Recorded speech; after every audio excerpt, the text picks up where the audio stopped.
Hello everyone and welcome back. Today we're going to have a shorter video than what we got used to on this channel for the past few months. I'm also going to take a small detour from our regular videos about CDs, record collecting, albums and so on. Specifically, we're going to be talking about a recently released film, the Brian Epstein Beatles related biopic, Midas Man.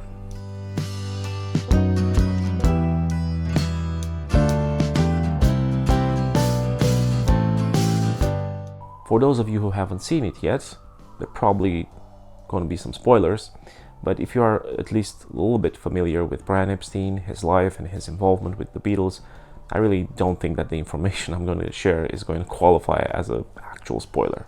Brian Epstein was the manager of the Beatles between 1961 and 1967, was the guy who really brought them out of, let's say, semi-obscurity into stardom, who had a very big influence on their careers, at least in the first few years.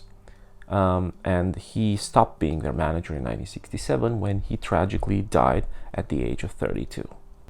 Another element that might be considered a spoiler by those who are not super familiar with Brian Epstein's life, although from the movie perspective it's possibly not that much of a spoiler since it's revealed quite early in the film, is Epstein's sexuality and the fact that he was gay. Now this of course played an important role in his life and obviously would have had an impact on the way that his life turned out. In the movie it is played as one of the most important pieces of his character development and one thing that potentially would push the action of the movie and the character development forward. Now of course that's not the only point which is pushing the character development or tries to push the character development forward in the movie. We obviously have a lot of Beatles interactions and the way that their rise to fame also impacted Brian. But at the same time, there's a lot of family aspects that are introduced in the movie and are part of the way that his character is built. Well, the biopic genre really took off in the past 10 years, or at least people who are making movies seem to think it did. Because, there were a few of them that were successful. Not necessarily all of them that were successful were actually good movies, or even good biopics for that matter. But really, the fact that they were successful at the box office, I think, gave a lot of courage to people in Hollywood and elsewhere to try to produce as many of them as possible. Now, when it comes to the Beatles and the people around them, some of them with very interesting life stories like Brian Epstein, there arguably has been a lack of highly qualitative biopics produced. Now, the only two biopics that I can think of related to the Beatles, or at least Beatles adjacent, are Nowhere Boy from 2009, which chronicles John Lennon's adolescence years, and then also Backbeat from 1994, which looks at the relationship between Stuart Sutcliffe, John Lennon, and Astrid Kirchherr during the Beatles' Hamburg years. Now for the future, we know that currently with a due date of 2027, there are 4 Beatles biopics which are going to be produced, one for each Beatle, and all potentially using the same cast and trying to bring the 4 stories together. Now, for Beatles fans, we're waiting for those biopics to actually happen and being cautiously optimistic about the quality that they will have. Obviously, this Brian Epstein movie was potentially a good precursor to that and something to keep us occupied until we get to 2027. Now, going back to Midas Man, I think people were kind of hoping that this would step a little bit out of the recently overused biopic formula and try to do things a little bit differently, take some chances, and try to build a memorable film around this important figure in the Beatles universe. Now, this movie has some nice cinematography, quite beautiful sets and costumes, quite a few good actors that are part of it, but beside from these few things, I don't find too many other redeeming qualities for it. Now, Jacob Fortune Lloyd, who plays the lead in the film, seems like a very good actor, and I think he does his best with the part that has been given. We also have quite significant parts for Emily Watson and Eddie Marsan, which are very, very good actors. And there are others as well in some of the other parts that are doing a good job. So at least from that perspective, you do have some scenes in the movie which look good and potentially also sound good, but they are very far in between. The movie itself suffered from a lot of production issues. There were a lot of delays. It took 5 years for them, I think, to make this movie. There were 3 directors, at least the ones that I've counted looking online, that were a part of this production. Even the cast had changed during production. So there are a lot of things that I think kind of influenced the way that the pacing of this movie is put together, and the way that the script was put on the screen. Now, I don't know how the original script was. If they've put the script on the screen more or less the way that it was written, the script lacks a lot of nuance and a lot of substance, I think. Now, the movie has a lot of pacing issues. It really feels really rushed. Like, a lot of the scenes seem really rushed and just put in there just to ensure that they hit certain specific moments in the history of the Beatles or the history of Brian Epstein himself. And this is something that a lot of today's biopics are doing as well. So this one, at least, given the interesting nature of the story and the way that a lot of the things that were happening around him, especially with the Beatles, but not only, were very important to the development of the character and to the growth and to the eventual demise of Epstein, would have been probably better fitted for a mini series or a limited series of 4 or 6 episodes, where you could actually spend the time to build his character, to build his motivations, to build the world around him, and actually to get to a certain point where you could say that your movie has a culminating point, which this movie really doesn't. It really falls flat near the end. It tries to build up towards his eventual death, but then it just falls short of that. Literally, the movie stops 2 months before that moment. Now, I do understand some movies are really trying to avoid that kind of a grim nature of these kinds of scenes, but for him, I think it was important because a lot of the things that happened that pushed him over the edge were happening in that last year of his life and his interaction with the Beatles. And there are a lot of things that they do not show, actually, that were potential sort of causes, or at least partial causes, for what happened to him. But for me, the biggest problem is actually that this movie does not seem to have a purpose. It does not seem to have a specific message that it wants to get across. I mean, if you want to just let people know that there was this guy who kind of discovered the Beatles, or at least brought them from semi-obscurity as a club band in Liverpool to mega stardom, and you just want to tell the world that this guy existed and here he was, and he was also gay, and he also had a problem with medication and drugs, and he had a family problem as well. Okay, if that's what you want to do, you might as well do it, but people can get that information from documentaries and from reading books or even articles online. One good example of how not to do that was the Nowhere Boy movie about John Lennon, because at least it focuses on a very specific formative period of his life, both in terms of his personality, his future relationship with his bandmates and with women especially, and his relationship with music. So it does, it focuses on that. It's 2 hours, but in those 2 hours, or whatever, roughly 2 hours, but in those roughly 2 hours, you can get a good sense of that piece of John Lennon as a person, as a human, as a musician, and so on.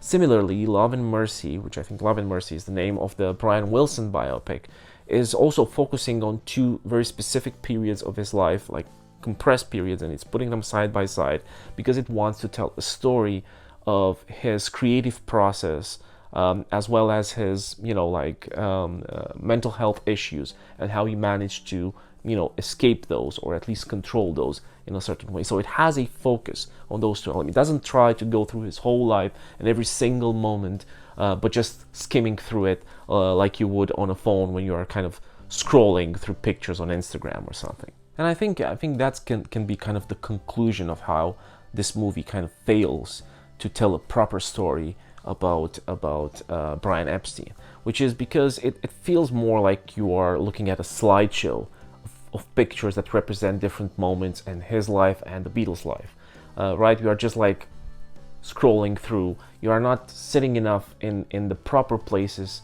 on that story to understand exactly what was happening to him. So it kind of has these pacing issues. There are scenes which are dragging on a little bit too long, I feel, and that don't really have that weight to kind of build up his character or character arc. The filmmakers also made some interesting choices to present the film as being narrated by Epstein himself, and he's actually also breaking the fourth wall all the time. And he also has some scenes where he's basically just shouting exposition at you, right? Like, I'm going with the Beatles in the US, and then I'm going there, and I'm going there, I'm going to the Philippines, and this happened, and that happened. They brought out an album. And all of that is happening with like these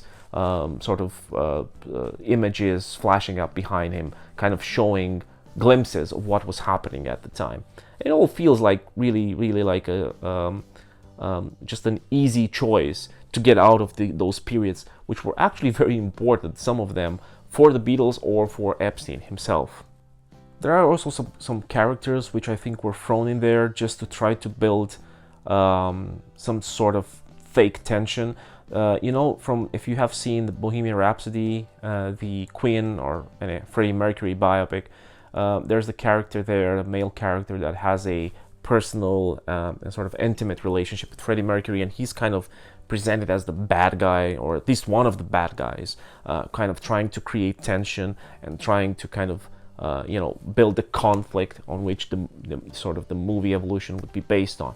And here as well, there is a character that has been introduced somewhere near the middle of the film, maybe a little bit earlier, when they are getting to America, an American actor, which is also used with for the same effect, but really not to the same effect. I mean, at least in Bohemian Rhapsody, the character was present there, and it has like this very sequential way in which he is interjected into Freddie Mercury's life and to Queen's life. So at least they did it a little bit better there. But here, it's really badly done. Like, the character does not say anything to me. He has one scene with Brian Epstein in the US when they meet in a hotel room for they meet in a hotel bar, I think, and then they are moving to the hotel room, and this is 30 seconds here and a minute here, and then he suddenly pops up at Brian's home in England, and he actually meets Brian's mother because she visits, and they had this very cringy scene which to me has no purpose at all. I don't understand why that scene is happening. It's maybe just to build this guy as sort of a villain, but it's really inexplicable how he, only having met Brian for a little while, a few months or years, I don't even know how much time has passed back, he's coming to his home and suddenly he's acting like the world and Brian and his mother and whoever owes him something. So it's really out of place, that scene and that character. And then he just pops up a little bit later during the Beatles tour in the US, I think in 1966, where he is just like the guy who is kind of pushing Brian Epstein over the edge to have a mental breakdown, because he leaves him and he steals his stuff and he steals money and whatever else he had lying around the hotel room, like his drugs or whatever, and there is this looming danger of this guy outing Brian Epstein to the world, that he is a drug addict and he's a homosexual and whatever. But this is all happening very, very fast, and again, the pacing is really not that good.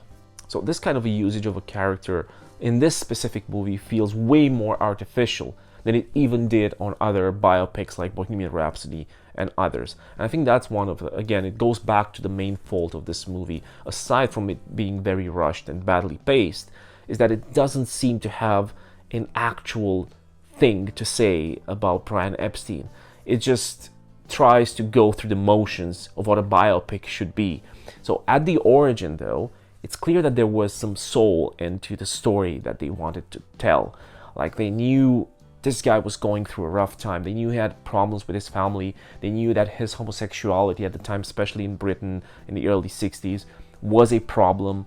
That he could have even legal problems because of it. They kind of mentioned that in the beginning of the movie. They knew, again, the relationship with his family was a little bit tricky because of his choices, which are presented in the beginning of the movie. He seems to have a sort of a distancing from his father, in a way that his father sees the world, in a way that he sees the world. And he's a very good representative, actually. And again, they try to make that point a little bit in the beginning of the movie. He's a very good representative for the evolution of young people and of the generation of the 60s, right? And the way that the world was changing. All of those are very good points that could have been made better. But then the movie just deviates from that, just goes into a fast pace jump through all of the key points of the Beatles and Brian, together with them, intertwined with these scenes that do not really carry the weight that I think the filmmakers maybe intended them to.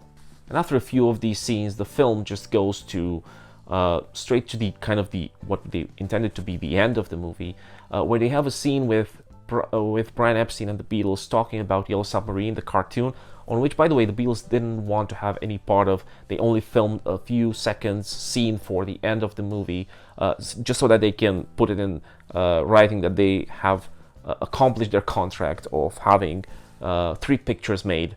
And they really had no involvement there. Their music was taken and put in the movie. There were, of course, other actors playing their roles in the movie, in the cartoon. But here in the scene, they seem like very excited about it. And they say, oh, this looks really good, or we're going to like this. Really, that was not the case. They were only, indeed, appreciative of the quality of that cartoon, of the Yellow Submarine cartoon, after it was actually released, and after a few years even for some of them.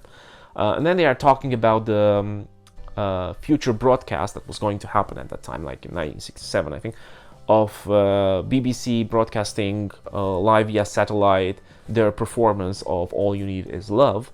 And then they are showing a scene of kind of how that was being prepared, just a little bit, a very short scene. Then it jumps straight into the closing scene of the film, which, again, spoilers, is Brian Epstein crossing Abbey Road in a very sort of dramatic and like sort of semi-fantastical way, sort of foreshadowing the Abbey Road cover, which would happen 2 years and a half later.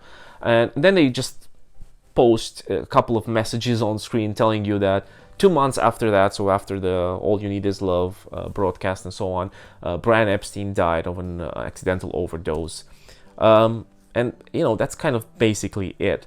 So there's, all of the ending part of the movie is so anticlimactic and just so rushed and just shoehorned in that I think it's kind of really, if you're just seeing the last 3 minutes of the film, is going to be enough to tell you how the entire film is actually made. So yeah, aside from all of this, I mean, there's a lot of things that can be said, and you probably can find a lot of proper reviews online, or you'll find them in the next few days and weeks. The other thing that I wanted to say, and this is going to be apparent for a lot of Beatles fans, some of the casting, again, is good, but some of the casting is subpar. It's not that the actors are not good, don't get me wrong, they seem to be very good actors. It's just that they do not seem very well fitted to the roles. Like, the John Lennon actor is way too short, kind of somewhat,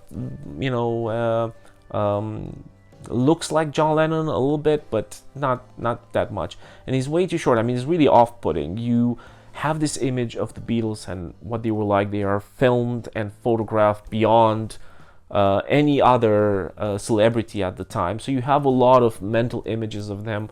This really kind of breaks immersion into the story. And also, they are kind of wearing these wigs, which are not as bad as wigs in some of the other Beatles biopics from earlier decades, but they are pretty bad at times, and quite visibly so. And then also there are, like I said, a few actors or just like characters in there that just do not seem to fit. They seem to be out of place, even from the scenes that they're supposed to be central to. Now, if you're planning to see this in a cinema, maybe save your money for now. I know that for us Beatles fans, sometimes we feel the need to go and see everything that is related to the Beatles, because we kind of crave, especially in this biopic space, we kind of craving a proper semi-fictional account of the Beatles' life and people around them and the stories and all of that. And we didn't really have that. We had very few little pieces that were really, really good, some of which I mentioned earlier in the video. So if you want to see it in the cinema, if you really, really want it, I guess you can go, but I wouldn't really recommend spending money on that. I really would recommend just wait until it comes to a streaming service that is very accessible to you.